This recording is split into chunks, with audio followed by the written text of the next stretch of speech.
कुठलाही विद्यार्थी शिक्षणापासून वंचित राहता कामा नये आणि कुठलाही माणूस उपचारासाठी पैसे नाहीत म्हणून दगावता कामा नये। मोठमोठ्या लोकांच्या घरी काम करणारी कामवाली बाई कोकणातील, ऑफिसचा शिपाई कोकणातला, गाडीचा ड्रायव्हर कोकणातला, ही ओळख आपल्याला बदलायची आहे। आपल्या मुलांना अधिकारी बनण्याचं स्वप्न दाखवा। जिजाऊ संघटना त्यासाठी सोबत असेल।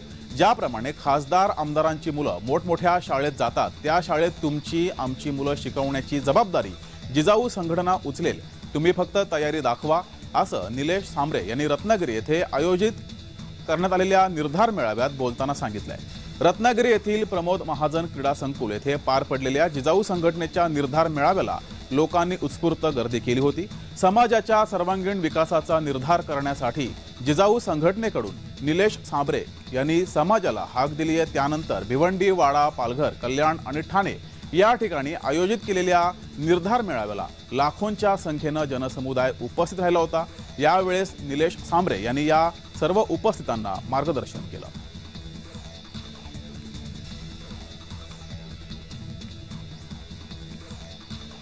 पुण्यातील रुबी हॉल क्लिनिक मेट्रो स्थानक ते रामवाडी मेट्रो स्थानकाचं उद्घाटन पंतप्रधान नरेंद्र मोदी यांच्या हस्ते ऑनलाईन पद्धतीने झालं। बुधवारपासून हा मार्ग पुणेकरांसाठी खुला झालाय। वनाज ते रामवाडी असा एकूण 16.5 किलोमीटरचा हा मार्ग आहे। फक्त 30 रुपयात आणि विशेष म्हणजे 30 मिनिटात पुणेकरांना हा मार्ग पूर्ण करता येणार आहे।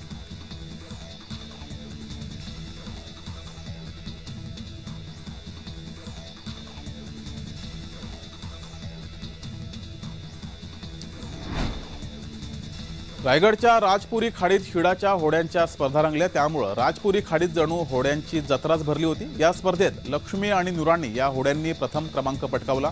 शिडाच्या होड्यांची माहिती नवीन पिढीला व्हावी आणि पर्यटन विभागाला चालना मिळावी यासाठी कोकण भूमी प्रतिष्ठान आणि जंजिरा ॲडव्हेंचर टुरिस्ट ग्रुप यांनी या स्पर्धेचं आयोजन केलं होतं। त्याला चांगला प्रतिसाद मिळाला।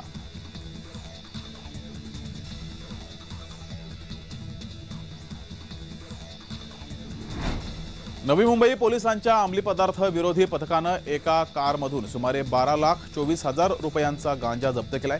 या प्रकरणी पोलिसांनी गांजा विक्री करणाऱ्या दोघांविरुद्ध गुन्हा दाखल केला असून एकाला अटक केली आहे तर दुसऱ्याचा शोध सुरू आहे। मुंबई गोवा महामार्गावर पाठलाग करत पळसपेजवळ ही कारवाई केली गेली आहे। वाहनामध्ये 12,24,000 रुपये किमतीचा गांजा लपवून गोव्याला घेऊन जात असतानाच पोलिसांनी ही कारवाई केली आहे।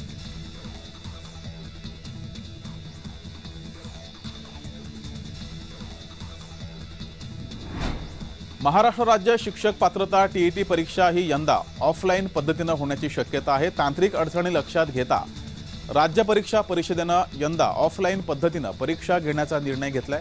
राज्य सरकारला ऑफलाईन पद्धतीने परीक्षा घेण्याची परवानगी मागितली होती, ती परवानगी राज्य सरकारने दिली आहे।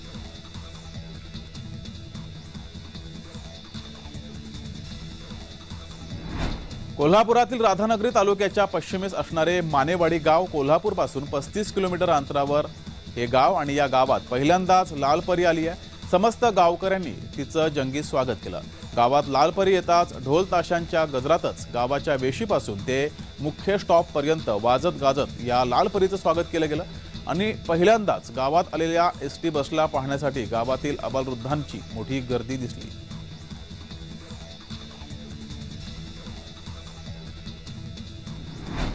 सांगली कृषी उत्पन्न बाजार समितीत हळदीला क्विंटलला 41,101 रुपयांचा दर मिळतोय। तसंच सांगलीतील हळद बाजाराच्या इतिहासात हा सर्वोच्च दर मिळतोय। सध्या नवीन हंगामातील हळदीची आवक मोठ्या प्रमाणात होत असून प्रामुख्याने राजापुरी हळदीची आवक सुरू आहे।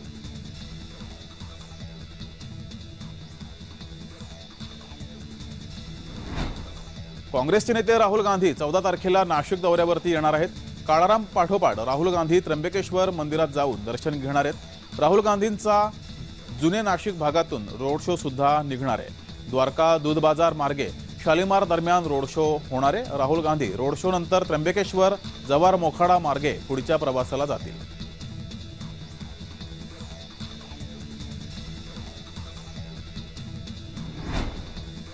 निफाड तालुक्यातील धरणगाव वीर येथील चौफुलीवर 6 वाहने अडवून तपासणी केली गेली। वाहनात 27 गायी आणि बैल बांधलेली दिसले।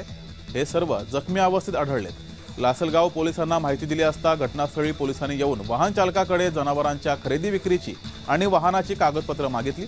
मात्र कागदपत्रे आढळून न आल्यानं पोलिसांनी 27 गोधन आणि 6 वाहने असा एकूण 18,20,000 रुपयांचा मुद्देमाल जप्त केलाय।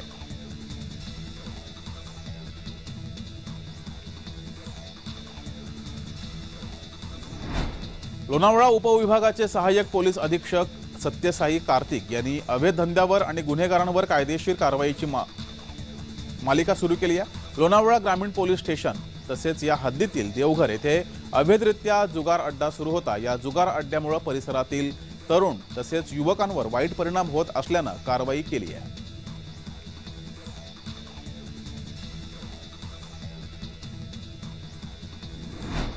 शेतकऱ्यांच्या प्रोत्साहनपर अनुदानाचे शासनानं जी.आर. काढल्यामुळे मनसेनं आनंद साजरा केलाय। कोल्हापुरातील छत्रपती शिवाजी चौकात फटाक्याची आतषबाजी करत पेढे वाटप करत आनंद उत्सव साजरा केलाय। मनसेकडून नियमितपणे कर्जाची परतफेड करणाऱ्या शेतकऱ्यांना प्रोत्साहनपर अनुदानाचा लाभ मिळण्यासाठी विभागीय सहनिबंधक कार्यालयासमोर उपोषण केलं होतं। 7 दिवसाच्या आमरण उपोषणाला मोठं यश मिळालंय।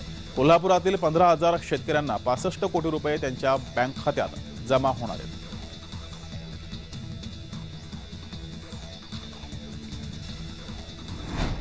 7 मार्चपासून मराठी पाट्या न लावणाऱ्या दुकानांवर कारवाई होणार आहे। मनपा प्रशासन गुरुवारपासून रस्त्यावर उतरून कारवाई करणार आहे। तसंच दुकानांवर मराठी पाट्या नसल्यास दंडात्मक कारवाई होणार आहे। गेल्या काही दिवसांपूर्वी मनपा प्रशासनाकडून शहरातील सुमारे 65,000 दुकानांना मराठी फलक लावण्याची नोटीस बजावली होती।